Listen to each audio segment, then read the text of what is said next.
नमस्कार दोस्तों, मेरा नाम है विमल सिंह। बालाजी स्टडी अड्डा में आपका स्वागत है। भूगोल के अलग अलग टॉपिक वाइज प्रश्नों की प्रैक्टिस करा रहे हैं, तो उसी क्रम में हम 20 नंबर का टॉपिक आज देखेंगे, भौगोलिक स्थलाकृतियां। इससे पहले हमने टॉपिक देखा था विश्व के द्वीप। 2 पार्ट में हमने पूरे प्रश्न देखे थे। पिछला सेकंड पार्ट साइड में आई बटन में वीडियो आपको मिल जाएगा और कंप्लीट प्लेलिस्ट वीडियो के डिस्क्रिप्शन में आपको मिल जाएगी। भौगोलिक स्थलाकृतियां जो है, इस पर आधारित प्रश्नों की संख्या वही 78 के आसपास है, जिसको हम 20-20 करके प्रश्न देखेंगे।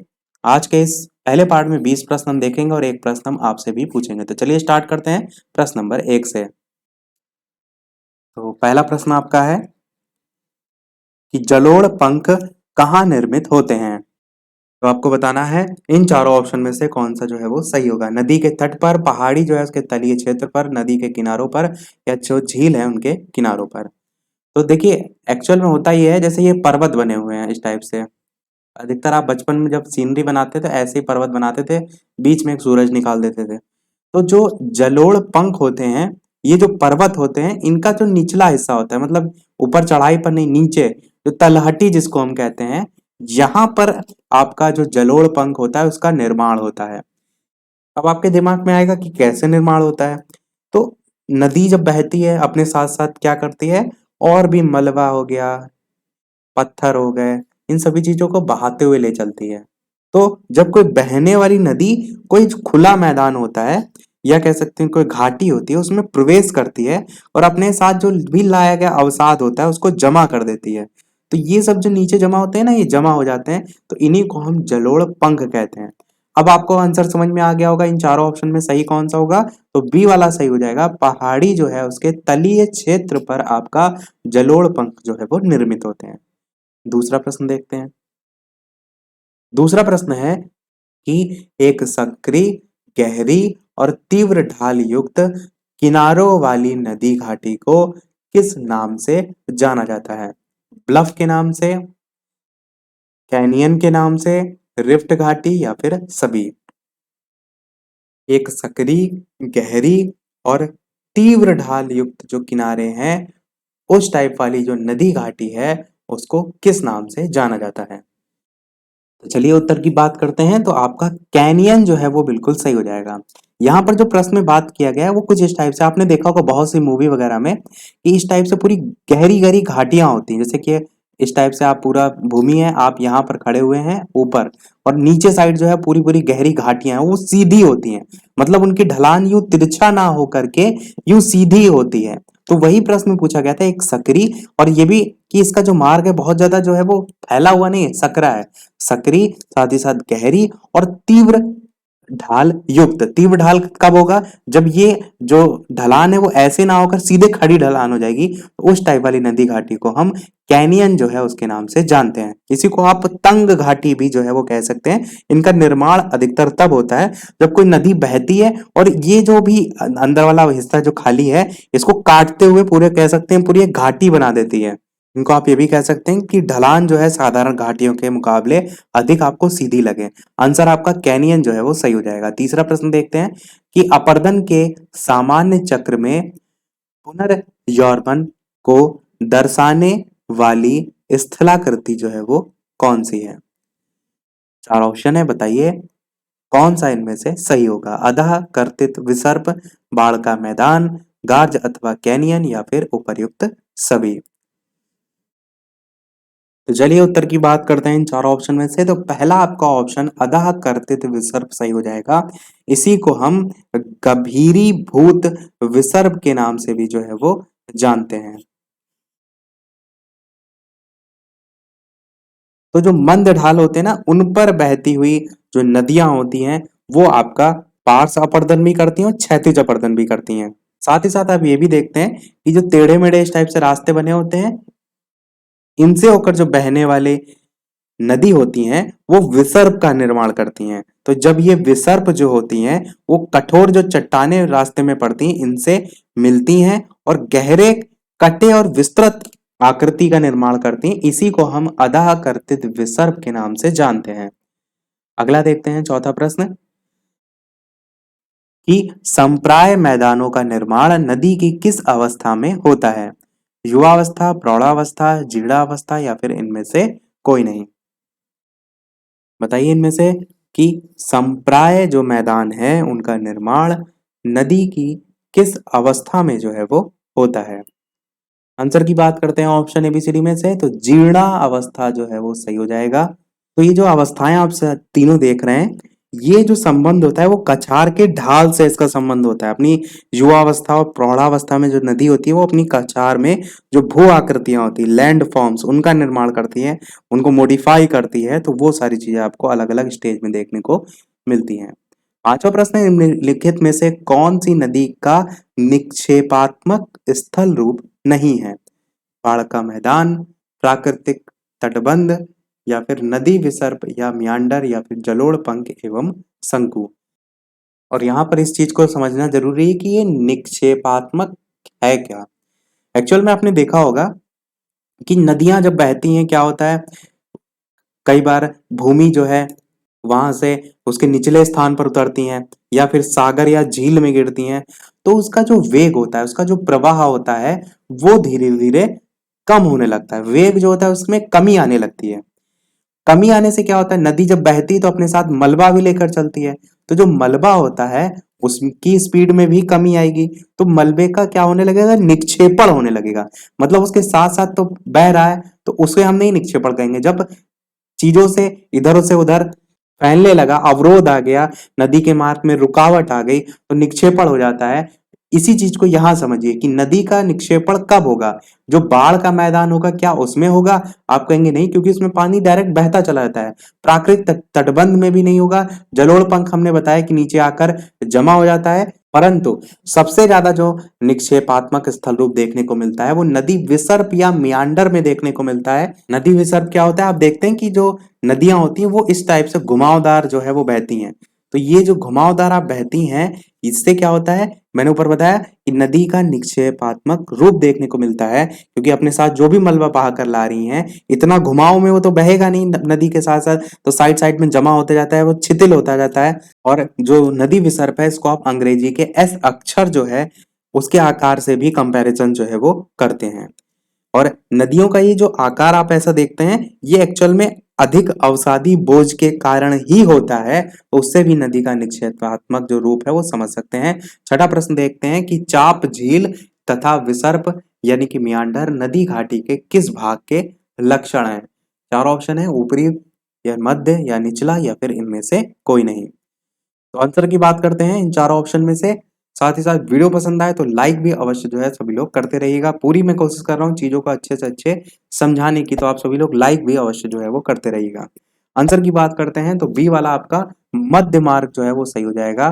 चाप झील तथा जो विसर्प नदी घाटी है वो मध्य मार्ग जो है इस भाग के लक्षण है। बाकी मैंने आपको विसर्प जो है ऊपर बता दिया कि अंग्रेजी के एस अक्षर के समान आपको देखने को मिलता है। सातवां प्रश्न है कि नदी जो है उसके उस ज्वारीय मुहाने को क्या कहा जाता है जहां मीठे, ताजे और खारे जल का सम्मिश्रण होता है। बहुत ही बढ़िया प्रश्न है।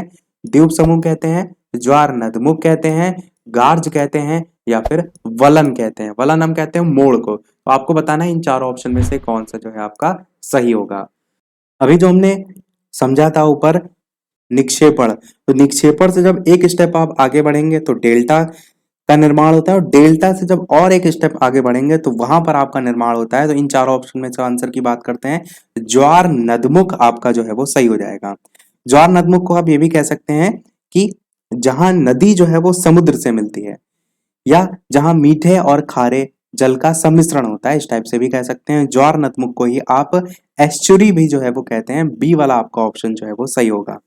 और अगर थोड़ा सा इसको हम डेल्टा से कंपैरिजन करते हुए इसकी डेफिनेशन की बात करें, तो ज्वार नदमुख जो है इसके निर्माण में नदियां क्या करती हैं, अपने साथ जो भी अवसाद बहाकर लाती हैं वो मुहाने पर आकर जमा नहीं करती हैं, बल्कि अवसाद को समुद्र में अंदर तक ले जाती हैं, और नदी में इस प्रकार जो बना मुहाना होता है वो ज्वार नदमुख या एस्चुरी जो है वो कहलाता है। नर्मदा नदी आपका इसी प्रकार की मुहाने का निर्माण करती है।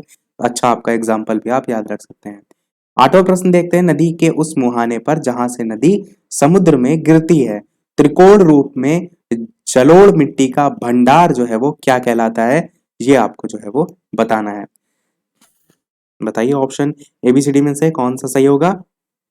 तो देखिए, ऊपर वाले हमने ज्वार नदमुख में जाना कि जो भी नदी बहती है, नदी अपने साथ साथ अवसाद लाती है। अवसाद मतलब जो भी मिट्टी हो गया, कंकड़ हो गया, सारी चीजें, तो जो अवसाद लाती है उसको मुहाने पर जमा नहीं करती है, उसमें जाकर समुद्र में अंदर ले जाती है, तो वो तो ज्वार नदमुख था। पर डेल्टा यहाँ पर आंसर आपका सही होगा कि नदी के उस मुहाने पर जहां से नदी समुद्र में गिरती है, त्रिकोण रूप में जलोढ़ मिट्टी का भंडार कहलाती है। तो इसमें समझिए कि नदी क्या करती है, अपने साथ जो भी बहाकर अवसाद लाती है उसको वो ढो नहीं पाती, ढोने में असमर्थ होती है, तो विभिन्न शाखाओं में इस टाइप से विभक्त हो जाती है। और इसी को हमने ऊपर बताया था, अवसाद का निक्षेप करना लगती है। क्या? अवसाद का निक्षेपण करने लगती है। और इस प्रकार समुद्री मुहाने पर मिट्टी हो गया, बालू हो गया, या अवसाद कह सकते हैं, उनके महीन कण जो है उससे एक त्रिभुजाकार आकृति बनने लगती है। और इस त्रिकोण को ही प्रश्न में तो पूछा गया है, ये त्रिभुजाकार आकृति ही या त्रिभुजाकार अवसाद ही डेल्टा जो है वो कहलाता है। अगला प्रश्न देखते हैं आपका 10वां। वी आकार की घाटी जो है वो किससे बनती है? हवा से, भूमिगत जल से, नदी से, या फिर हिमनद से? ये प्रश्न मैंने आपसे पिछले वाले वीडियो में पूछा भी था। तो चलिए उत्तर की बात करते हैं, इनमें से कौन सा सही होगा। तो आपका ऑप्शन सी वाला यानी कि नदी जो है वो बिल्कुल सही हो जाएगा। और इसमें क्या होता है, नदियां बहती हैं तो जाहिर सी बात है उनके नीचे जो भी मिट्टी होती है उसको भी वो साथ साथ काटती जाती हैं, क्योंकि अपने साथ बहा कर लेती हैं। इतनी देर से हमने देखा, चीजों को समझा कि अपने साथ वो अवसाद भी बहा कर लेकर चलती हैं। तो मिट्टी जो है वो जब धीरे धीरे काटती है, ऐसे ही तो काटेगी, धीरे धीरे काटते काटते ये एक वी आकार का शेप ले लेती है। इन सारी चीजों को रब करते हैं, ये जो है वो एक इस टाइप से वी आकार का जो है वो शेप ले लेती है, और वी आकार की घाटी का निर्माण इस टाइप से जो है वो हो जाता है। तो नदी आपका जो है इस टाइप से सही हो जाएगा। और इसका जो नामकरण है वो अंग्रेजी वर्णमाला के वी अक्षर के नाम पर ही इसीलिए कर भी दिया गया है। और ये भी आप याद रख सकते हैं कि जो वी आकार की घाटी है उसका निर्माण युवा नदी के द्वारा जो है वो होता है। 10वां प्रश्न है, छाड़न झील है समुद्र तट पर स्थित झील है, नदी डेल्टा की झील है, या फिर परित्यक्त नदी मोड़ है, या फिर इनमें से कोई नहीं? आंसर की बात करते हैं इन चारों ऑप्शन में से, तो छाड़न झील आपका सी वाला ऑप्शन सही हो जाएगा, यानी कि परित्यक्त नदी मोड़ है। और साथ ही साथ जो छाड़न झील है इसके अन्य भी नाम है। छाड़न झील को ही गोखुर झील के नाम से भी जो है वो जाना जाता है। और छाड़न झील जो है इसको अर्ध चंद्राकार या चापाखार झील जो है उसके नाम से भी जाना जाता है। अब छाड़न झील होता क्या है इसको समझिए। मैंने अभी आपको विसर्ग बताया था। विसर्ग क्या होता है? जब अंग्रेजी के एस अक्षर के समान आपकी जो है नदी है वो बह रही है।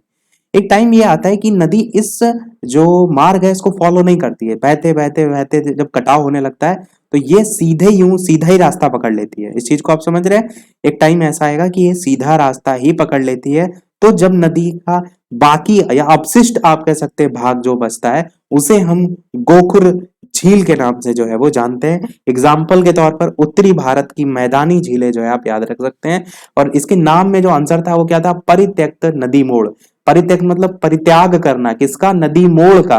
जो मोड़ है इसका परित्याग करना, इससे भी आप जोड़कर इस चीज को समझ सकते हैं। तो आपका सी वाला ऑप्शन यहाँ पर सही हो जाएगा। 11 नंबर प्रश्न देखते हैं, नदी के अपरदन से बनी स्थलाकृति जो है वो है डेल्टा है, बाढ़ का मैदान है, कार्ज है, या फिर प्राकृतिक तटबंध है? कौन सा इनमें से सही होगा? तो देखिए मैंने सारी चीजें आपको बताई, डेल्टा भी बताया कि वो बहा कर लाती है त्रिभुजाकार, तो ये अपर्दन से नहीं डेल्टा आपका बनता है। अपर्दन क्या होता है? किसी चीज का कटाव करना, काटते रहना। तो डेल्टा बिल्कुल आंसर नहीं होगा। बाढ़ का मैदान में भी चीजों को बहा कर लाया जाता है, काटा नहीं जाता, ये भी नहीं होगा। गार्ज को भी समझेंगे, प्राकृतिक तटबंध भी आपका नहीं होगा। गार्ज आपका बिल्कुल सही होगा। गार्ज होता क्या है? हमने अभी जाना था वी आकार की घाटी। वी आकार की घाटी कैसे बनती है कि नदी अपने साथ साथ जब बहती है तो मिट्टी काटते जाती है और इस टाइप से वी आकार बन जाता है। तो इस वी आकार की घाटी का जब विशिष्ट रूप और बड़ा रूप देखने को मिले तो उसे हम गार्ज के नाम से जानते हैं, महाखड्ड के नाम से जानते हैं। हिमालय में सिंधु, सतलज, ब्रह्मपुत्र जो नदियां हैं उनके गार्ज जो है वो प्रमुख रूप से जाने जाते हैं। तो बस एक लाइन में आप याद रखिएगा कि वी आकार की घाटी का विशिष्ट रूप जो है वो गार्ज कहलाता है। और ये नदी के अपरदन से बनी है, तो आपको जब वी आकार की घाटी है समझ में आ गई तो ये भी आ गया होगा समझ में। 12 नंबर प्रश्न देखते हैं कि नदी के निक्षेपण से बनी स्थलाकृति जो है वो कौन सी है? जलप्रपात, संप्राय मैदान, नदी विसर्प या मियांडर, या फिर प्राकृतिक तटबंध? तो बताइए इन चार ऑप्शन में से कौन सा जो है वो सही होगा। नदी के निक्षेपण से बनी स्थलाकृति, और एक चीज और इसमें जोड़ सकते हैं आप गार्ज में, कि जो आपके गहरी और जो सकरी घाटियां होती ना, उसको भी हम गार्ज के नाम से ही जो है वो जानते हैं। और अगर गार्ज के विस्तृत रूप की बात कर दी जाए तो उसे हम कैनियन के नाम से जानते हैं। कैनियन आपसे जो है वो पूछ लिया जाता है। सिंधु गार्ज हो गया, दिहांग गार्ज, इसके कुछ एग्जाम्पल हैं। तो गहरी और सकरी घाटी को गार्ज कहते हैं। तो चलिए अब नीचे वाले आंसर की बात करते हैं कि नदी के निक्षेपण से बनी स्थलाकृति कौन सा है। तो ऑप्शन एबीसीडी में से आपका प्राकृतिक तटबंध जो है वो सही हो जाएगा। प्राकृतिक तटबंध क्या होता है, ऊपर भी आया था, यहां समझ लेते हैं। तो हम देखते हैं कि नदी जो है, इसका बाई चांस हमने मान लिया कि ये तट है, यहाँ पर सब नदी पूरी बह रही है, यहाँ तक तट है, और यहाँ पर आप जो है वो घूम रहे हैं। आपने देखा होगा कि आप जब जाते हैं नदी के किनारे तो, या समुद्र के किनारे, तो यहाँ पर आपको छोटे छोटे पत्थर देखने को मिलते हैं। वो क्या है, वो आपका जो पत्थर देख रहे हैं ना, उसी को ही हम प्राकृतिक तटबंध कहते हैं। होता क्या है, नदी जब बहती है तो ऐसा तो है नहीं इसकी कोई लिमिट है कि ये जहां तक इसका तट है ये वहीं तक बहेगी। बहती है, आगे तक आती है, और फिर जो है वो वापस लौट जाती है। तो इस क्रम में, यानी आगे आने और वापस लौटने के क्रम में, ये अपने साथ जो भी पत्थर होते हैं, या कह सकते हैं मलबा होता है, अवसाद होता है, उसका जो जमा होता है, उसको भी बहा कर ले जाती हैं। पर जब यहाँ पर वेग उनका जो होता है वो कम पड़ जाता है, तो जो भी बहा कर ले जाती है वो यहीं पर जमा हो जाता है। जमा होने पर क्या होता है, ये एक तट टाइप का बना लेता है, या बांध टाइप का बना लेता है। इसको हम प्राकृतिक तटबंध के नाम से जानते हैं। तो हम एक डेफिनेशन के तौर पर कह सकते हैं कि नदियों के दोनों किनारों पर अवसादों या मलबों के जमाव से बने जो बांध होते हैं, उन्हें हम कहते हैं प्राकृतिक तटबंध।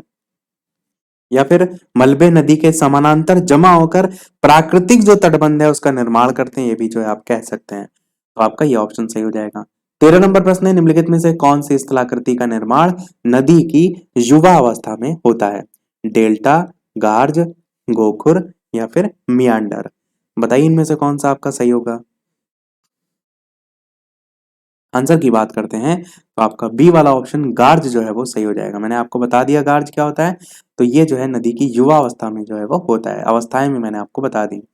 14 नंबर प्रश्न है, अर्धचंद्राकार मरुस्थलीय आकृति किस नाम से जानी जाती है। एरेट, सीफ, बरखान, या फिर गारा। तो आंसर की बात करते हैं ऑप्शन एबीसीडी में से, तो आपका ऑप्शन सी वाला यहाँ पर बरखान जो है वो सही हो जाएगा। बरखान जो है आपके एक प्रकार के बालुका स्तूप होते हैं। बालुका स्तूप, जिनकी जो आकृति होती है वो अर्धचंद्राकार होती है। कैसी आकृति होती है, अर्धचंद्राकार होती है, और अक्सर आपको समूहों में देखने को जो है वो मिलते हैं, और रेगिस्तानों में जो है ये बनते हैं। देखते हैं हमारा 15 नंबर का प्रश्न, कि बहते हुए नदी जल द्वारा निर्मित आकृति विहीन जो मैदान है उनको निम्नलिखित में से किस नाम से जाना जाता है। पेडी प्लेन, पेनी प्लेन, एच प्लेन, या फिर पेन प्लेन। कौन सा इनमें से सही होगा। आंसर की बात करते हैं ऑप्शन चारों में से, तो पेनी प्लेन आपका बी वाला ऑप्शन सही हो जाएगा।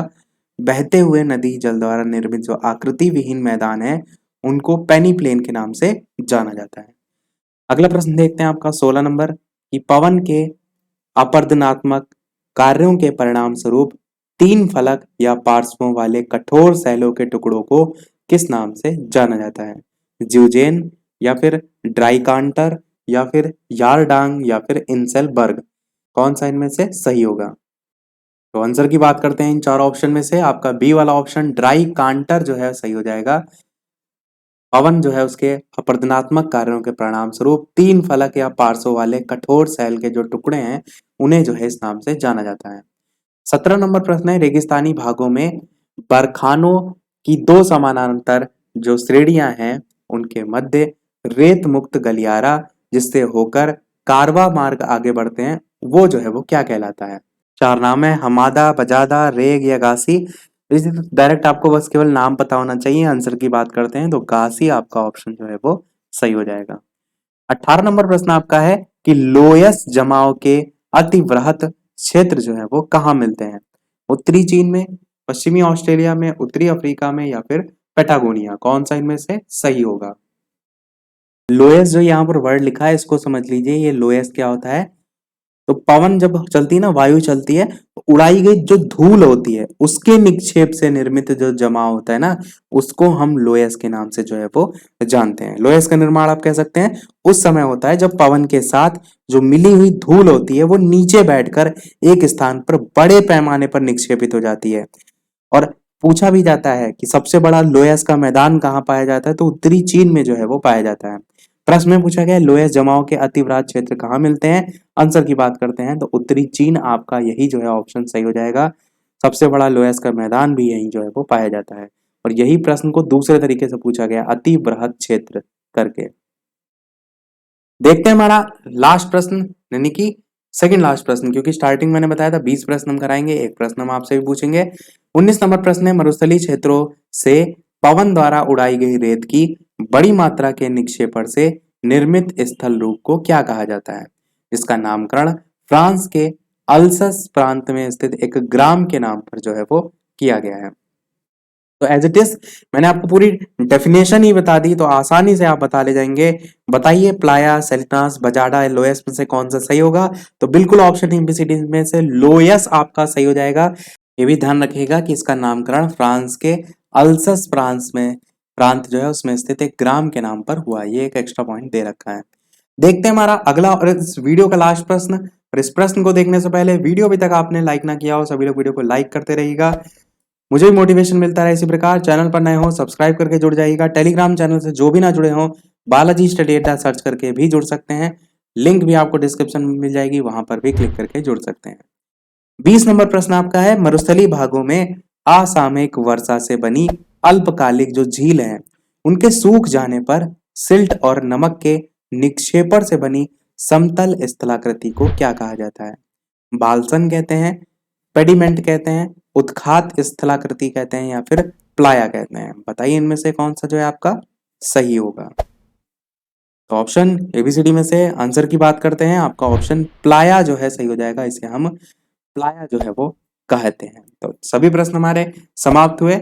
अब देख लेते हैं वो प्रश्न, जैसा कि सभी वीडियो में हम आपसे एक नेक्स्ट प्रश्न पूछते हैं। तो इस वीडियो का आपके लिए प्रश्न है जिसका आंसर आपको वीडियो के मेन कमेंट में टाइप करके बताना है कि हिमनद निर्मित घाटी अंग्रेजी के किस अक्षर की तरह होती है। ए ऑप्शन है वी, बी ऑप्शन है यू, सी ऑप्शन है ओ और डी ऑप्शन है सी। तो डायरेक्ट आप वी यू ओ सी करके भी अपना आंसर बता सकते हैं, या ऑप्शन में से कौन सा सही होगा उस टाइप से भी बता सकते हैं। तो मेन कमेंट में टाइप करके अपना आंसर सभी लोग बताइएगा। लाइव टाइमिंग तो है दोपहर के 3 बजे, शाम के 8 बजे लाइव आकर भी वीडियो आप देख सकते हैं। तो मिलते हैं अगले वीडियो में कुछ नए टॉपिक के साथ, कुछ नए प्रश्नों के साथ। तब तक के लिए नमस्कार, जय हिंद।